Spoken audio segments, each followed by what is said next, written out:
1-3 järjestyksessä mennään. Varsin reipasta tahtia nämä portsuit tässä painaltavat.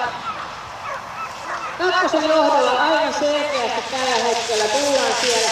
2-1-3 tuo järjestys, Minkonen tuo kolmonen tuolta tulee ja kuittaa tämän vielä, mutta joka tapauksessa kakkosen johdolla edelleen aivan selkeä ero.